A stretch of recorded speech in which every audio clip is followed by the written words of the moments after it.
All right. So we've got Melanie here, got a few others hanging out. So Melanie, want to chat with you a little bit. We talked yesterday about your achievements and it was really nice to see since January your various numbers. That was on a monthly basis, right? Yeah, I did it with the last day of the month every month. Yeah, last day of the month. So that's awesome. So um I talk a lot about, structure and having morning and evening rituals. So but it's also good to have a way to measure success. So um so what did you use? So at the end of every month, kind of take me through that real quick. So how did you measure these numbers at the end of the month? I just use the Renko scale Okay.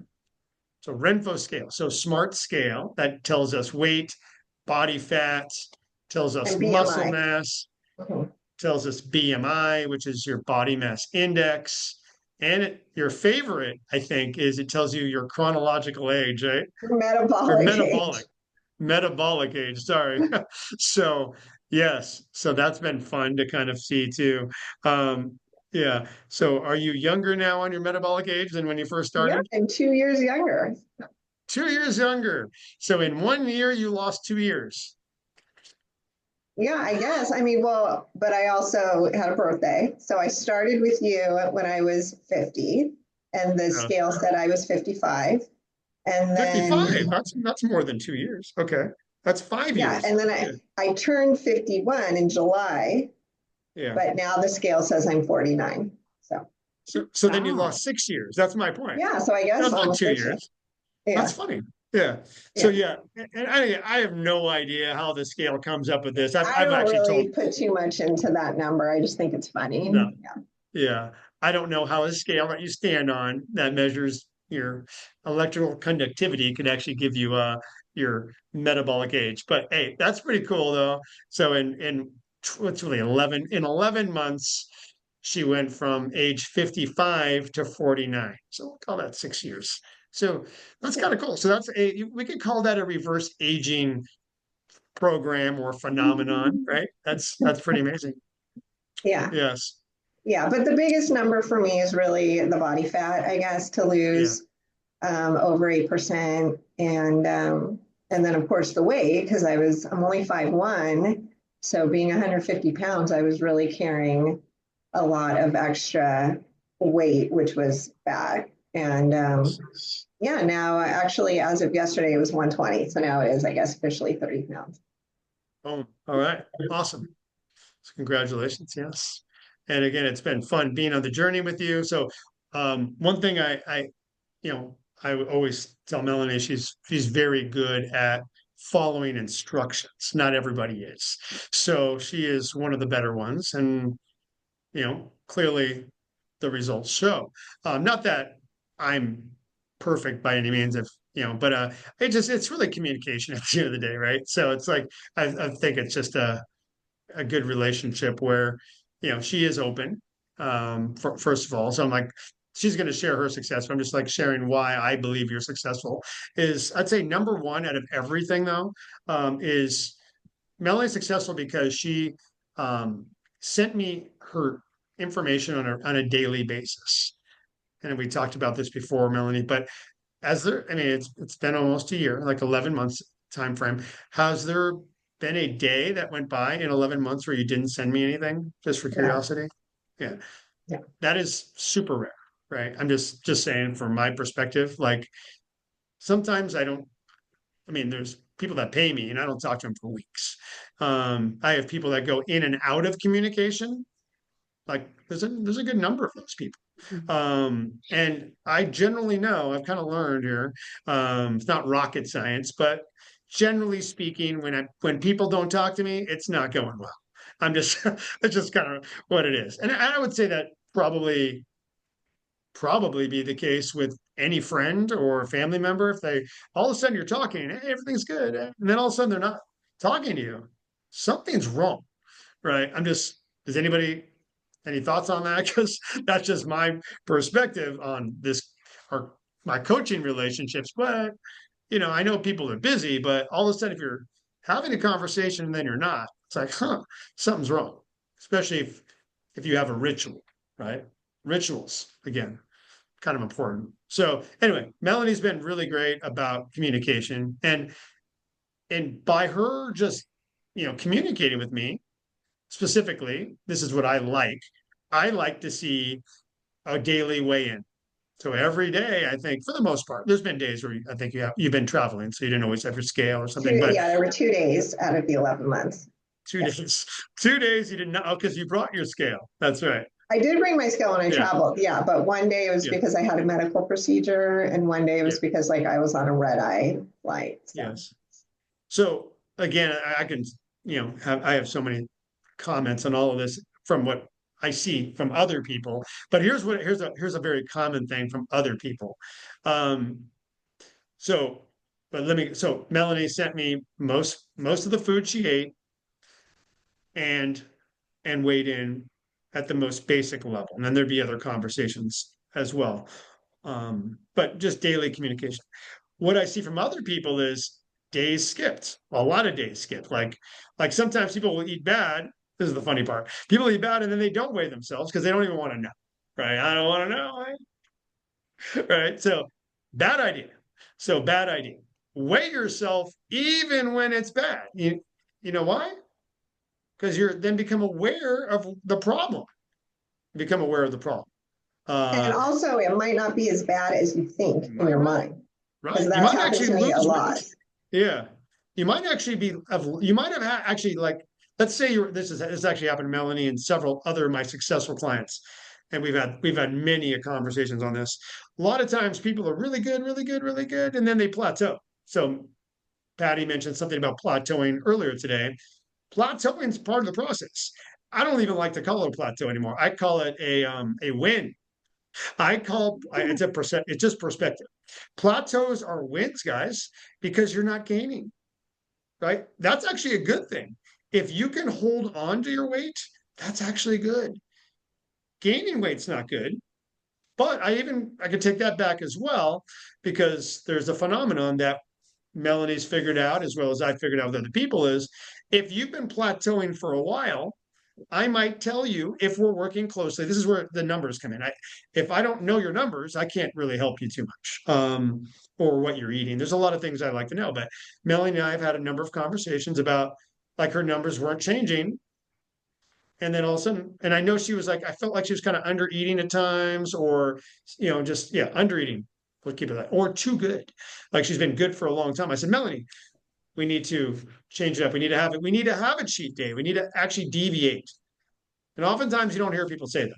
You hear people say, oh, restrict, restrict, restrict, more cut your calories even more. Right. So, but there's been those moments with Melanie and others that she's upped her calories, upped her carbs, upped her bad, bad foods. You gain weight, right? Like 1 to 2 pounds or so, maybe Yeah. two. Yeah.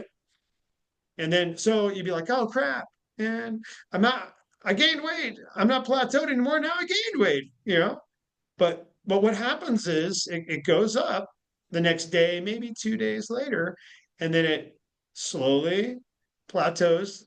It doesn't go up anymore. If you again, you only will know this if you know your numbers. And then if you don't deviate anymore, no leftovers, but just go back to your normal eating pattern, it goes down. And the interesting thing, it goes down more. And I've seen this over and over again. So yes, it goes up again, I'm talking like one bad meal or a bad day at most, not like 2 to 3 bad days where you're eating pizza leftovers for the next 3 days. I'm just talking about like, having an anything goes day, maybe you have a little more alcohol, maybe you have a little more carbs. Even if it's not good for you, yes, you'll gain weight. Then there's a leveling off pattern, and then you start going down again, lower than you were before the deviation day.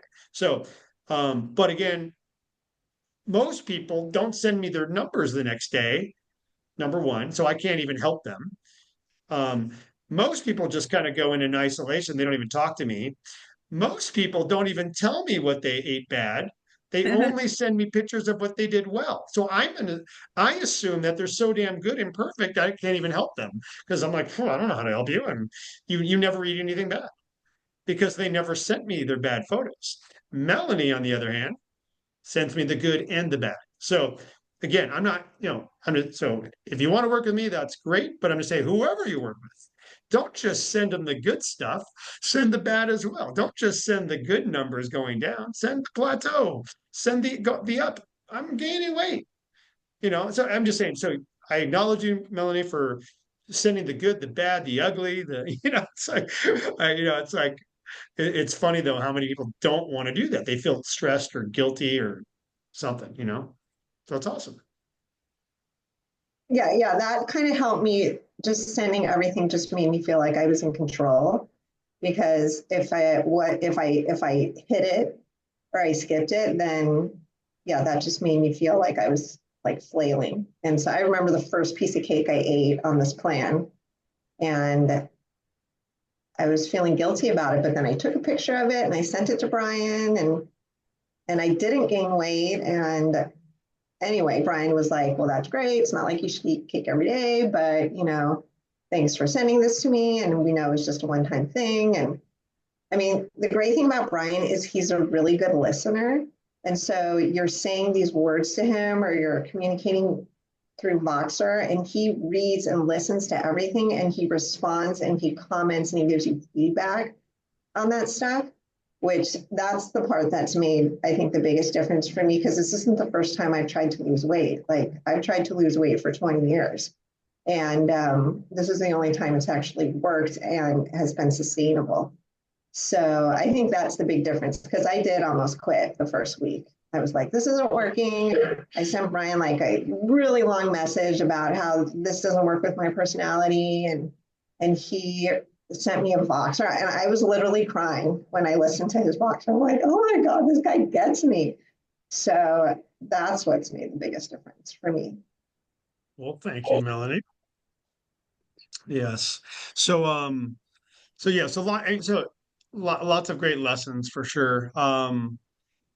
And so I asked Melanie, I said, so she put all of her numbers from January to today out, and I can see her trends, and I'll show those in a moment. And then I said, I have two homework assignments for you. And again, most people wouldn't even do it, but Melanie did it within about an hour or so. So it's pretty, she's just an action taker. So I love it.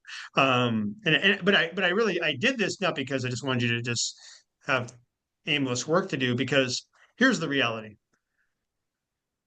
Weight loss programs do not work for most people, right?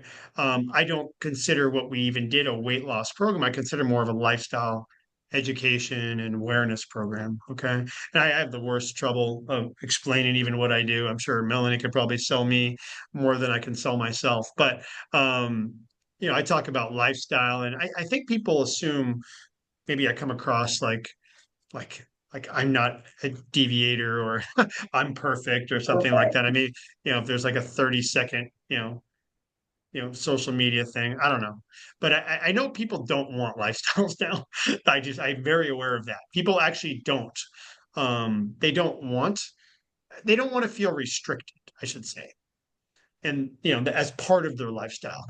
I would say the average person, what I've learned, you can tell me if I'm wrong, but the average person, I believe, just wants to eat whatever they want to eat, and you know, uh, in moderation, I would say. That's something I've heard quite a bit. So I want to eat anything in moderation, Brian. I've heard that one. And I'm like, "Phew, yeah, good luck. I can't eat anything I want to eat in moderation. I don't know anybody that can, unless you're 20, maybe, and that's a very short-lived thing. And again, you might not even be heavy. You just might have some other things going on. Like even for me, like when I ate, in my 20s, I ate a fat-free diet, and thinking that that was a good thing for me. I wasn't overweight, but I had so many problems. Jeez, like in my 20s, that I don't have to, not as many of those today. Like more neurological stuff. Like I was always inflamed. I couldn't recover. I didn't recover well. Because I ate all sugar. If you're going fat free, you're eating all sugar and carbs. So my sugar levels were off the charts. I was up and down. But the biggest thing was just mental, emotional health. I couldn't focus. I couldn't concentrate. I was I got by in college. I had tutors. I studied 8 hours a day. So for me, I've always just worked hard, and just I had a goal. And I've always been this hard worker. And I just thought, regardless of how I feel, I'm going to learn it. I'm going to get it. I'm going to figure out a way. I would say I'm resourceful.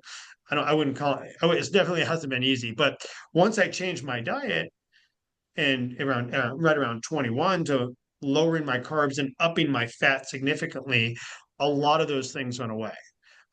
So I had less pain, less inflammation, less joint stuff, um, less gut issues, but most important, I could retain information like 100% better. I wasn't falling asleep reading, um, studying like I used to. I'd fall asleep on the table. I see this, I know that's what kids are doing now. They just, how can you possibly, you know, focus if your sugar levels are off? So anyway, it's just interesting to see all these different phenomenons. But change is important, and we have to figure out what works for ourselves. Okay. So so let's go over this, Melanie, real quick here. So these are some of what Melanie's figured out, and hopefully it will be something that motivates you, or maybe you can take on as well. Okay. So I'm going to share my screen real quick here, Melanie, and you can talk about it. But let me just go here. Just something you wrote down, and just so this is our Voxer here. Oh, where's it? It's weird. It's not there. I have to log in. Hold on one second. But let me just do this real quick. So this is my communication app here. This is what I use for communicating with people on a regular basis, where people send me their foods on a regular basis, and weight and body fat and whatever else. So, all right. So coming in.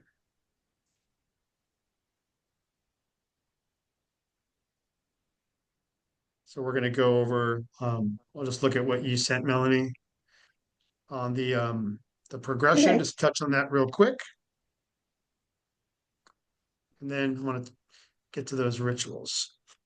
Come on. It's always slower when I have a screen share. Come on.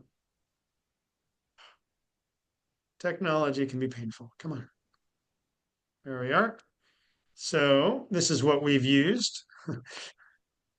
So I'm going to go to here real quick. So you can see this is the food she sends, the smoothies to other meals. But here's our progression, right? So, and this is just something I would take this on if you want to lose weight.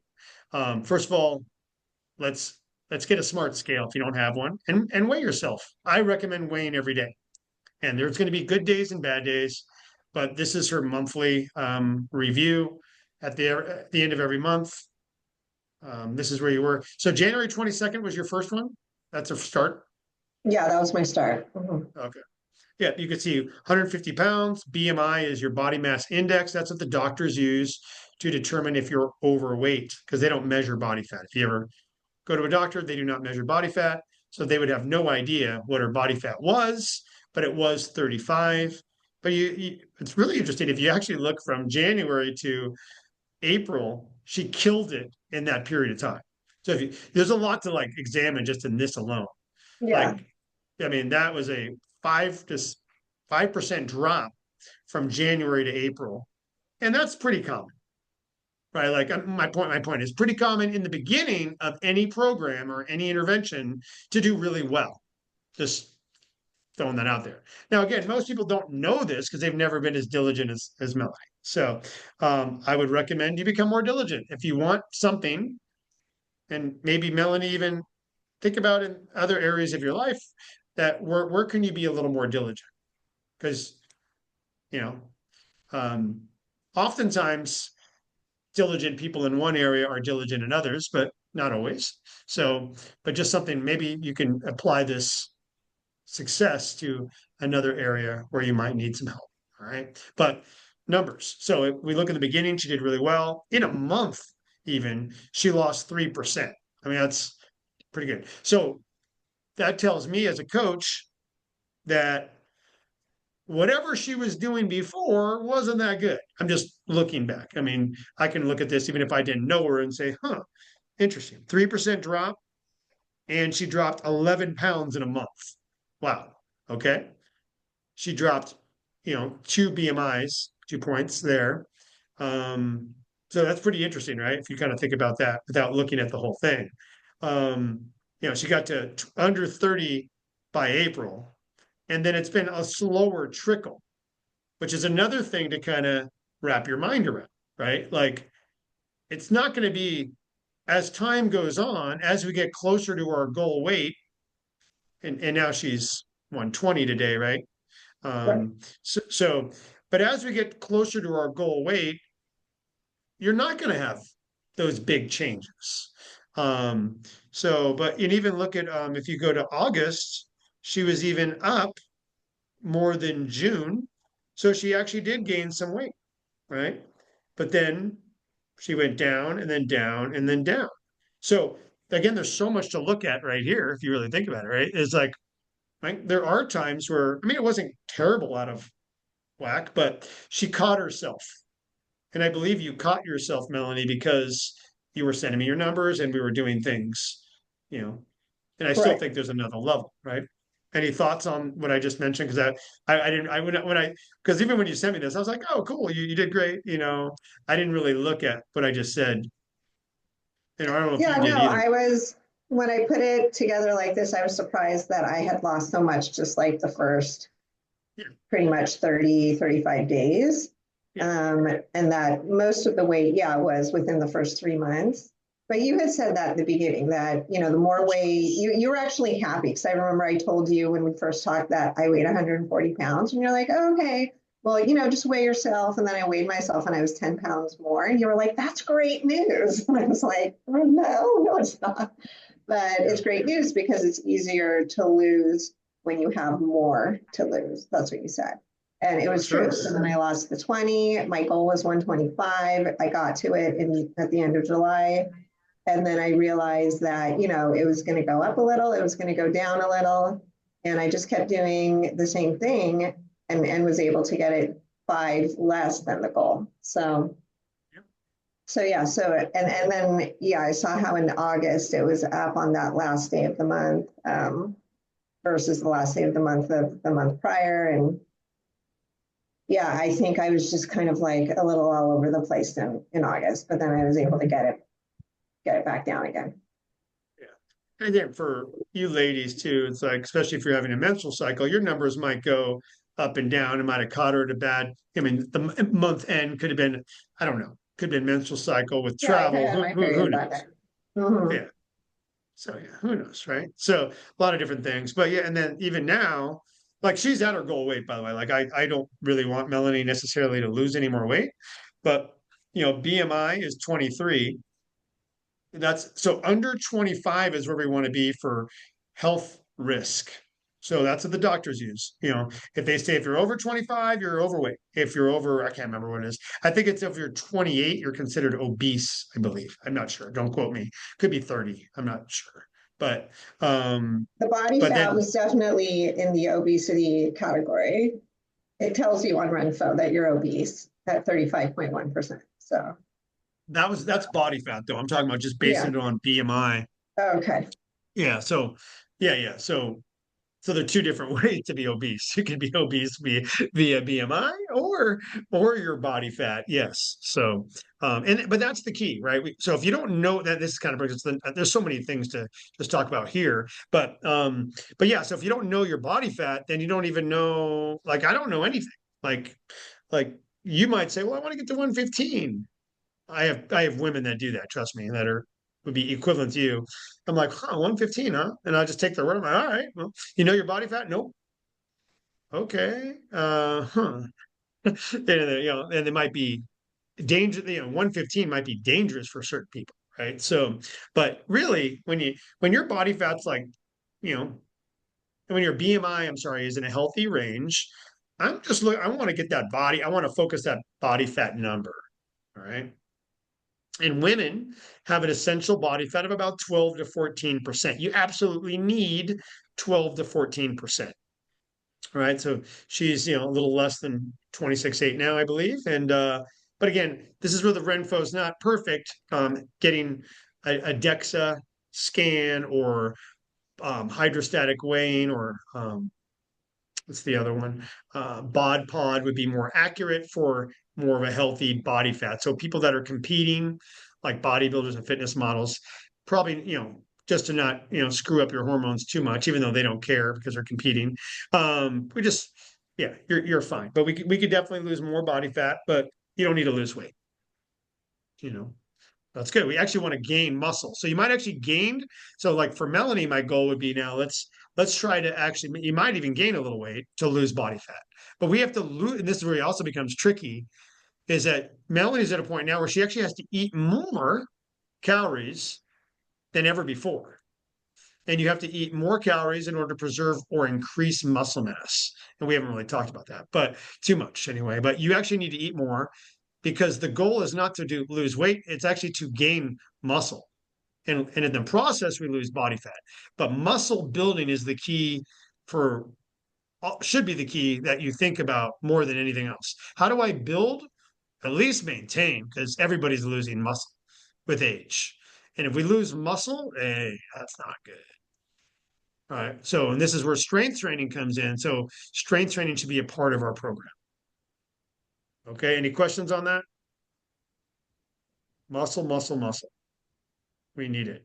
All right. So in order to attain muscle, we need a few things. But you can see this is what Melanie's been sending me. So she had a piece of sourdough bread here. No, that was Um, a potato slice. that's a potato slice. Okay. Yes, I can read it. But yes, air fryer potatoes, ground lamb potatoes. Got it. Or tomatoes. Potato Slice. slice. Okay. And she has more food than that usually. So. All right. So I asked her, I said, send me a message of what doesn't work for you that you've learned over the last 11 months and rituals. So here's the list of what doesn't work. Melanie, go ahead and read. Yeah, so cheating multiple days in a row is the first thing. I think, I've always been somewhat of a healthy eater, or I like to eat clean, but I would cheat a lot. Like I would have like 20 days of eating good, and then I would have 10 days, in a month of eating things that are like off plan. And then I would do that multiple days in a row. And now I know if I do want to eat something off plan, it's okay, eat it, but then go back to regular clean eating the next day. So that definitely doesn't work to, cheat for like a week and a half. Eating unbalanced meals like just protein, like just eggs or just meat, or just carbs, like just bread, or just fat, like just nuts. When I just eat one of those things, then I'm still hungry. My blood sugar spikes, especially if it's like just carbs. And I'm very conscious about that now. So if I eat anything, even if it's a bowl of cereal, which I really like, I make sure that I add some fat to it. If I have a little protein from the milk, and then I have the carb from the cereal, then I add a few pecans as well, and it actually makes a big difference that it curbs my appetite and I feel satisfied. So what doesn't work? Not weighing myself every day. So that's another key. Kind of when I said I had tried to lose weight all these years, I never weighed myself, and I was super anti the scale, and I just thought I would base my results off how my clothes fit me, and I thought that was working, but I was so yo-yo, like, yeah, I could fit into a pair of jeans one day, and then the next day, because I wasn't eating properly, I didn't fit into those jeans the next day. So weighing myself every day is actually a big game changer for me. Eating processed foods, obviously, like I did eat a lot of processed foods before, and that definitely doesn't work because there's just so many ingredients in there. You don't even know what you're putting in your body. And then eating continuously after I'm full. So if I eat something and it tastes really good, I used to just like keep eating it even after I didn't have to anymore. And so I'm just a lot more conscious of like, do I feel full? Do I need to eat every single thing on my plate? Can I just, put it away and have it for lunch tomorrow or whatnot? Eating late at night, and that was actually a a routine I kind of got into right before I started working with Ryan. It was kind of like the downfall of me, and because I used to be really strict about that, and I think it's just, a lot of it has to do with like who you live with. And I live with two teenagers and my husband, and they like to eat. They like to have like their 11 o'clock at night snacks or their 12 o'clock snacks. And I was always like, oh, I'm not like that. And then all of a sudden, like the last couple of months of 2023, there I was eating pizza at like 11 o'clock at night. So that definitely does not work for me. Um, and then just not fasting enough between meals. So like the dinner the night before, eating that at like 8, and then having breakfast the next morning at 8 a.m. with only 12 hours in between. That doesn't work. I really like to like stop eating at 7 p.m., between 6 and 7 p.m. the night before. And I actually kind of skip breakfast now, and I just have my first meal at like 12 or 1. And so that's what works for me. I think it's healthy because Brian says, it's like part of intermittent fasting. And so as long as I'm not dizzy or my blood sugar is tanking, I think it works for me. I don't know if that would work for everybody, but that does work for me. Um, Just to kind of yeah, intervene on that one, just we want to make sure when we fast for a period of time, but then we eat for the rest of the day. So just to add that part, just because sometimes people might hear that and go, oh, well, more is better. Like, oh, Melanie goes 16 hours. Why not go 20 hours? So then that's where we need to be careful because we do need calories. So if Melanie was to fast for 18 hours, she still has to accomplish her protein goals, get her vegetables, get good fats, get her food in, and now she's only has 6 hours to do so. So if she chooses to fast for 18 hours, you have a 6 hour window now to eat a good 2 meals, not one meal. You still got to get 2 meals at a minimum in that 6 hour window. So people don't understand that. That's why I just want to stop. okay, yeah. Um, so yeah, what doesn't work is definitely eating stuff with real sugar because I do definitely have a sweet tooth and I really love sweets. And if I even just have like one Reese's peanut butter cup or one Hershey Kiss or a bite of cake, or it just doesn't work. I'm not one of those people that can just be like, oh, I'm just gonna have one or I'm just gonna have two. Like if I have that taste in my mouth, like I just want more and more. So just cutting out real sugar is definitely what works for me. And then not taking enzymes. I have these like stomach enzymes that I take whenever I eat anything with protein. And when I don't eat them, or I mean, when I don't take them, I can tell it definitely makes a difference. It's harder to digest, and so it's harder to go to the bathroom. And so I have to be really strict about taking them and not forgetting to take them, especially when I'm traveling or going out to eat with friends. So I've just been really on top of that now. Obviously, not exercising doesn't work because not only do I, not feel good in my body, like flexibility wise or achiness wise, but like, mentally, it's a big thing for me to not exercise. Just to take a walk just really helps me if like I'm in a dark place or I'm feeling down. So not exercising doesn't work. What else is on here? And then eating. That's it for the.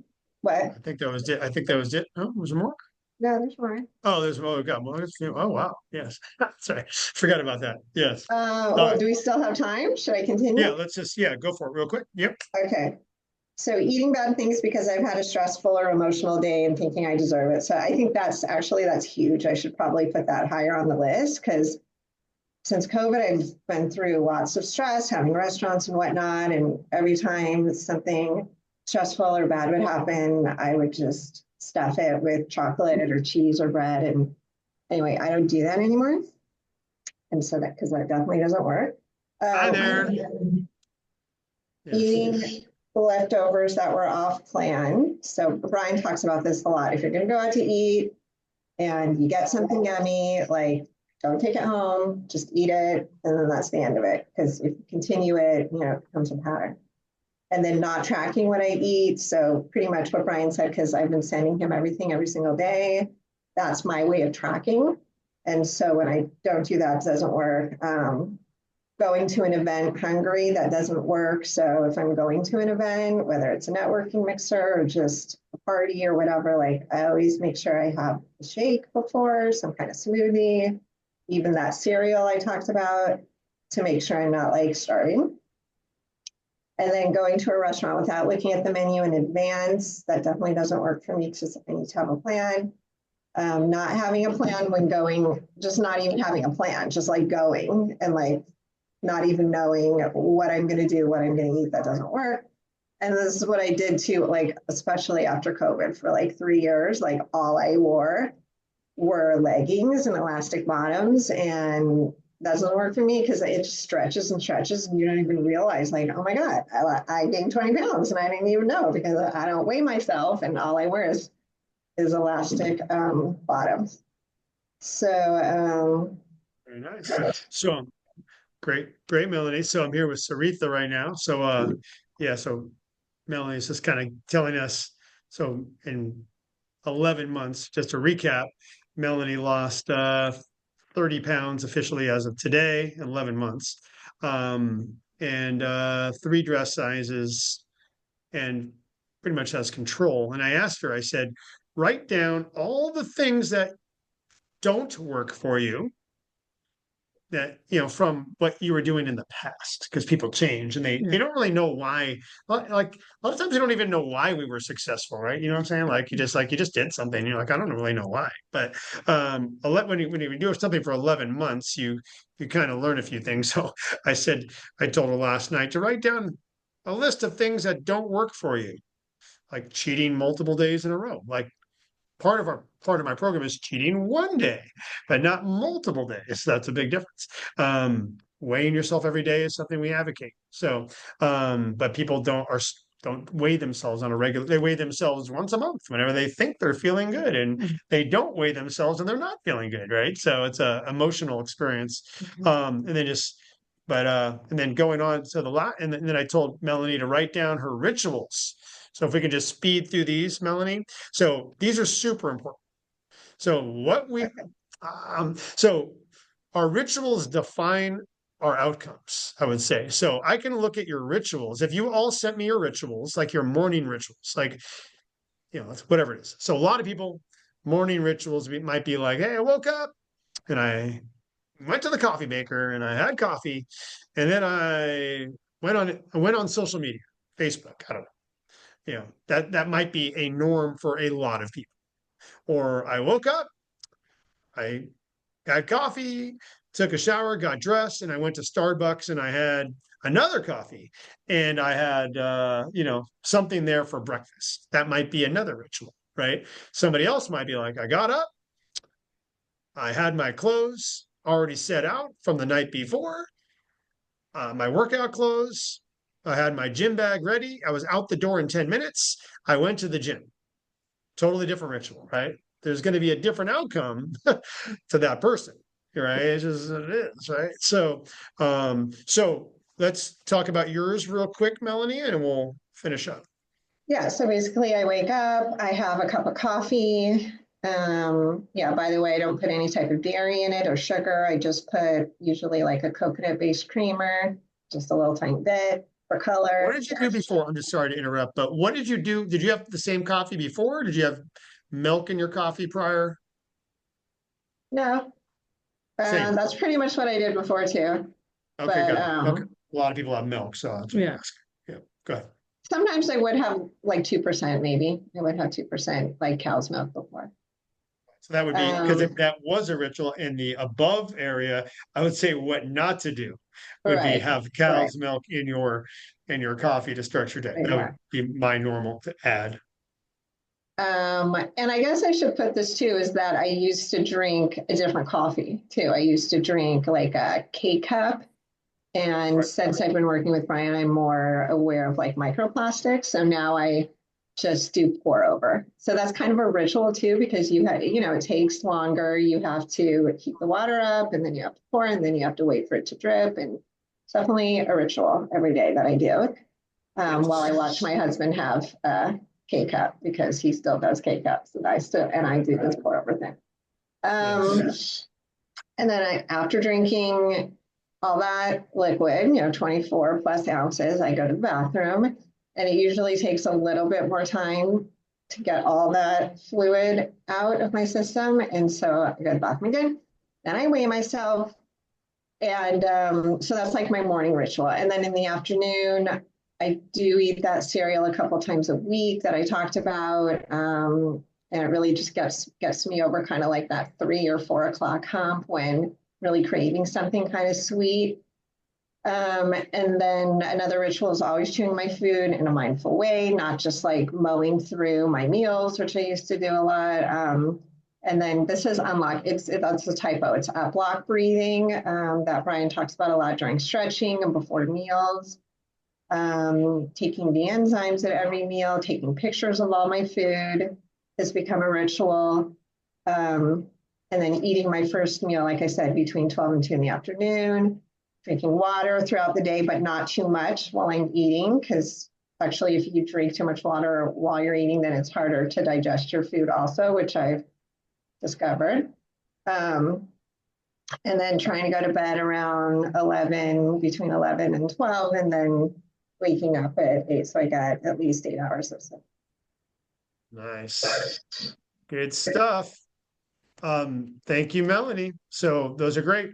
So again, the reason why I told her to do this yesterday was because it's easy to forget what allowed you to be successful. That's all I'm saying. It's just I hear it all the time. Oftentimes I'll work with somebody maybe for 3 months, maybe for 6 months, maybe for a year, maybe for 6 weeks. And they're really good when they're working with me. And then when they're not working with me, they're not that good anymore. But one of my one of my number one questions is are you still following a plan? Like specifically my plan, but I didn't even go there. Are you still following the plan?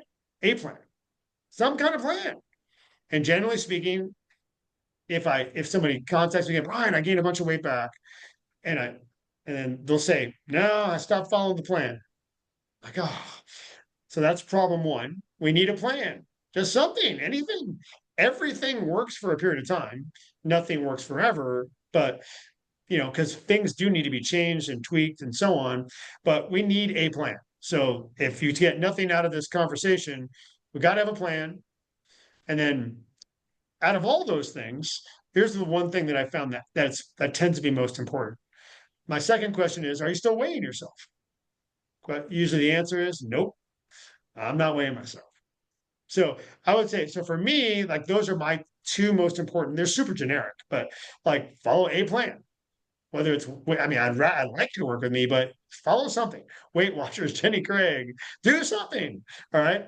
Pick something on Chat GPT, whatever. I mean, so there's no shortage of plans, but that is general, right? So as you can see here, this is pretty specific stuff, like, you know, certain types of foods, certain types of rituals. And then your rituals, might need to be changed, right? Your rituals might not be serving your goals, and that's usually what it is, right? So, Patty, any thoughts here? Um, Um, things that you've takeaways before we leave? I, yeah, thank you for putting that all out there. And I kind of got away from certain rituals that I had, and I'm thinking that I need to reset. So for a while, I couldn't wear my glasses, and I kind of just like let like list making and all that kind of stuff, reminders go away. So I can wear my glasses now. So I need to do that. Okay. Also, like I'm thinking, okay, my husband, like maybe like if he needs to watch what he eats and he keeps a log, but I'm wondering if this could help, excuse me, could help him. Like if he if he was to send you his pictures, maybe that would make him more accountable. I don't know if he would like that though, because he really eats Yeah. like a kid and Yes. he only wants to eat what he wants to eat, Sure. whether it's good or not. But Yeah. I'm Well, thinking, then I guess that brings up a whole animal right there. Why even write down your foods if you're not going to learn from it, right? And that's where most people are lacking, right? So I do believe that writing down your food and doing a log or using my fitness pal or Noom can be very helpful. But again, I think that's the problem with AI, right? It's like in the future, someone, we can argue that, hey, AI will be doing all this stuff for us in life. But it's like, hey, can the AI tell you, can look at that food and tell you there's a yeah. lot of variables. There's just so much. But you have to be willing to change too. It's better than nothing, to just So write down, his writing you know, things down is more to like he gets GERD sometimes. So in yeah. order to So that's identify yeah. these Yep. triggers, he That's keeps great. track. So Yeah. that So that'd like be that'd be a really good idea for sure. yeah. But then even then, like I mean, there's just so many things to look at, like water, right? Like he's probably not writing down if he had water with his meals or before the meals, or or if he's chewing thoroughly or not, or how stressed he was before the meal. So if I'm stressed and I'm just gobbling down my food because I'm working with my kids or I work with teachers and stuff, like they might have GERD or heartburn, if you don't know what that means, heartburn because they're just in a hurry. Like they're just people like moms, you're a mom, right? So you just like it's not about us, right? When you're a parent, you're just like running, right? And trying to put out fires constantly. And I work with like I said, nurses and teachers too, and they're just same thing. They gobble down their foods and hey, that's definitely not going to digest well, and that you're going to have heartburn or bloating or gas or constipation if we're not chewing. Right. So anyway, these are the little things that are There's a lot of little, and that was kind of the other thing too. Is like I mentioned even when I brought up this call today, like it's not just about what you're eating, right? It's so much more than that. Like, and you might not even have caught all the things Melanie said, but like breathing, like most of you might have just passed by that whole concept of upwalk nasal breathing, but I think that's one of the more important ones. Like Yeah, I she thought said, that was interesting. You do it yeah, before you eat. It's like oh, taking the time to give thanks or say grace or something. That's Yeah, interesting. well, and well, also calming your nervous system because you're about to start, all of it. Yes. consuming Yeah, things. yeah. And That's Patty, I was wonderful. just going to say, like, in terms of changing other people, I would say, and helping other people also with this, that the best thing you can do is help yourself first and be a role model because I was doing that too, like with my kids and my husband. And it's like if they're not as committed or they're not into it or they're not going to these calls, like it's not going to work. But then when they see progress or when like I don't have problems going to the bathroom because I'm drinking all this water in the morning, guess what? My husband started drinking 16 ounces of water in the morning also. And I didn't tell him to. He just realized that's what works if you actually want to have a good bowel movement. So anyway, Be a not to good get into example. TMI with the pooping, but because Brian and I like to. But Yes. I hear what you're saying about your husband, but if he's resistant, then I would say just be the best you can do, and then he might see that, and then that might actually. So So, the last thing that we're trying, I said, why don't you bring your list to the kitchen area so that we can keep track of what we can all help each other keep track of what's been eaten, because like sometimes we have leftovers and I'll go to the refrigerator and be like, how long ago did we eat this? I don't remember. And if we had, like if we all kind of shared and kept track, like then maybe if he didn't think about what he ate, somebody else would put it in the table. I have a table now, and it'll help us figure out what we could eat that was different. You know what I mean? Like have a menu for the week. Anyway, yeah, something to yeah, work and on. with leftover food in the fridge, yeah, I get that too. And our little simple solution is just like putting a piece of painter's tape on whatever, the Tupperware or the Ziploc bag or whatever, just like when we made it. Cause yeah, it'll be like in there. It's like, wait, when did we make that? Did we make that on Monday? Did we make that on Friday? So Yeah, yeah, we we It's do like just that my like, for biggest freezer fear, food, by the but way. yeah, that's a good idea. I'm what? so scared of eating old food. Uh, No. Yeah, I need to do I need to do the tape thing because it's definitely an issue in our home as well. Yeah, Yeah. especially if And you're not, I'm the one who cook. ends up eating the Yeah, leftovers. So yeah, yeah, which could be scary, right? Yeah, scary. Yeah. like a 2 week old No, thing, right? All right. Well, we're gonna run here, but thank you guys. I appreciate thank it. Thank you, you. Melanie, and keep up the good work. And it never really ends. And the last thing is Melanie just did food sensitivity testing. So even after 11 months, did really well, but we just did some blood work. We now know, so we know a lot more now. So we now know that eggs, dairy, there's a lot of things that just, um, she's not able to get away with consuming as much anymore. So we're going to have another little break and another slight deviation. So it'll be interesting to see in 1 month, 2 months, and 3 months after kind of not eating these things, following the protocol from the food sensitivity test, what happens? How's your gut feel? How do you digest and so on? So I think you're going to lose more body fat now. And, even though you've already lost a great amount, you're probably going to see another little acceleration, because again, we saw that acceleration in the first 3 months and then, kind of holds a little bit. And then there's been a good drop, but I think we'll see another good drop because we're doing something different. So slight shifts we just change with any change creates change. It's good. Okay. Very good. So Thank you for exciting. sharing. All Thank right, you. guys. Thank you, Melanie, yeah, for you're sharing. welcome. That was very insightful. Yeah. Yeah. Oh, Thanks, good. guys. Yeah. Bye. Take Okay. care. Bye. Thank you, Brian. Bye. Please.